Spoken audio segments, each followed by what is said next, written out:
Hey, and welcome back. This is Jeremy, and today we're still going to just kind of dive in and just kind of talk about what we're going to be doing. And there's still some more stuff that we need to cover. So, if you recall from the last tutorial, when I talked about encapsulations, I brought up that each class should contain all of its own attributes and methods. So, what are attributes? Well, attributes can be the data elements which are called attributes, which the methods of the class define any object that may instantiate from another class. And that's just the general definition that actually came from the book. So you might be thinking, well, what is the attribute? That's kind of a confusing definition. Well, okay, the attributes must be um, specific to the class and defined it completely. So you're like, what is it? Okay, well, the best example I can think of is when I learned this stuff was I actually still have the program. We made this rectangle object. So what defines a rectangle? Well, what defines a rectangle? Typically, just the easiest way to look at it. Well, you have a length and width. So those would be the attributes of a rectangle. So now that I said that, you're probably going, oh, well, that's really not that difficult. That was a little easier. Why don't you say that to begin with? Well, you kind of got to learn all these little steps and all these little proper definitions and stuff like that. So, that being said, um, these attributes can be then accessed or manipulated or processed by methods within that class. So, that's the rest of the attributes definition. Actually, let me type this out real quick. Let's get rid of this and say attributes. The next one is data hiding. I think it might be hyphenated. I can't remember. So data hiding is another aspect of encapsulation. Um, so what this does, or what it says, is that classes should not be self-contained, but they should be self-governing as well. So you want to keep your class self-contained and self-governing. Classes use the private access modifier on its fields to hide data, or excuse me, hide them from other classes. So you might not want other classes to access other classes. So you can make that class private, and it's virtually hidden from each other. Classes that need methods to allow appropriate access or modification to that class, they should prevent inappropriate use of attributes and methods. So, examples of this could be like a student should be allowed to, a student should not be allowed to see what their GPA is, and it should not allow other people to access the private information about that student. So we could look at two different classes. So we have like student class GPA and student Johnny's personal information. We wouldn't want Tim to look at Johnny's stuff, and we wouldn't want Johnny to be able to give himself a 4.0 when he's only making a 1.0.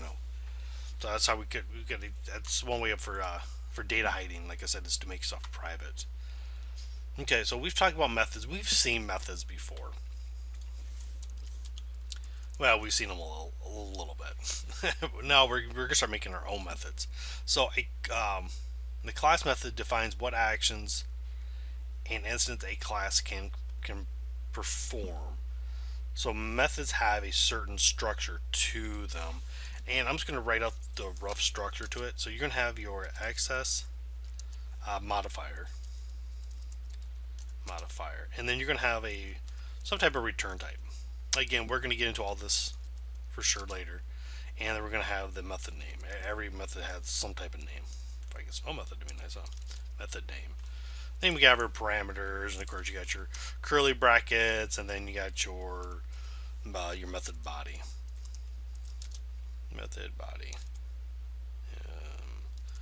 So when we did this, doesn't that kind of look familiar? Well, we got access modifier public. We have a return type, which is void. and then we have a name called main, and then we have our parameters that take whatever input we're trying to put in there. They could be 0 to very many different parameters. So methods that need to be used by other classes should be made public. Private methods are for internal use only. So with methods, we could have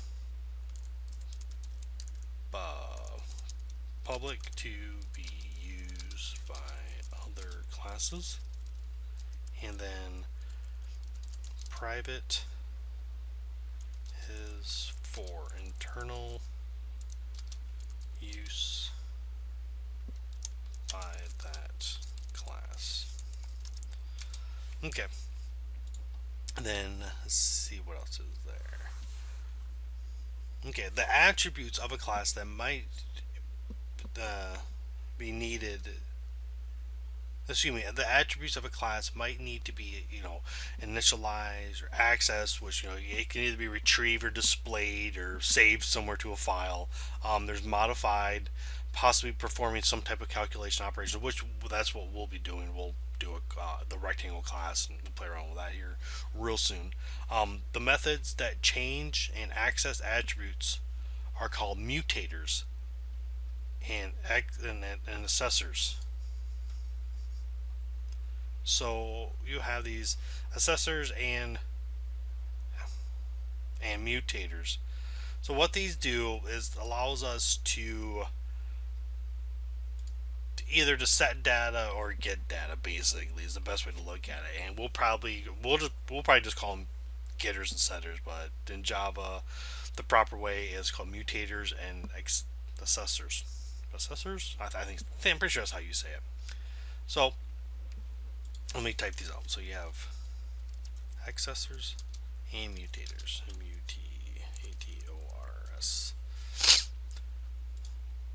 Okay, so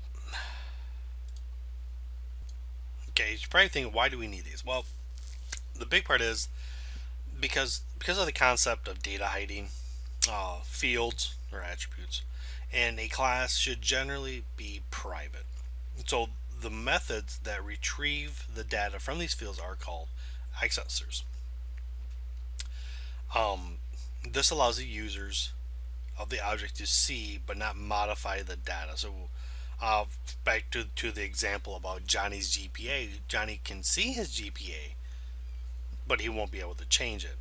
Now, methods that modify the values of fields are called mutators.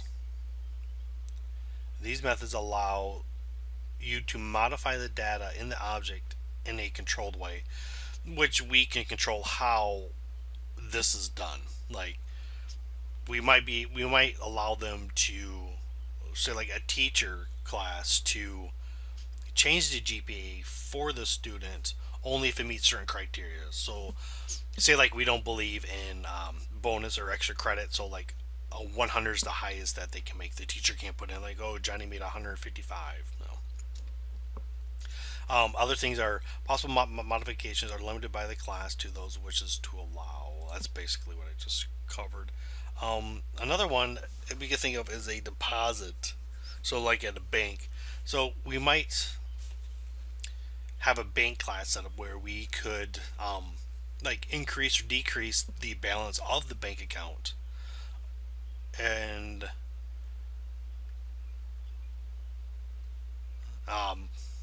increase, decrease the bank account. And then we could also, what else could you do to a bank account? That's one thing I think of. Either you add or you subtract from it. So yeah, that's one thing we could say. So each field that the class designer wishes to be viewed by other classes needs to have a public accessor, since the field it's private, so it cannot be viewed directly.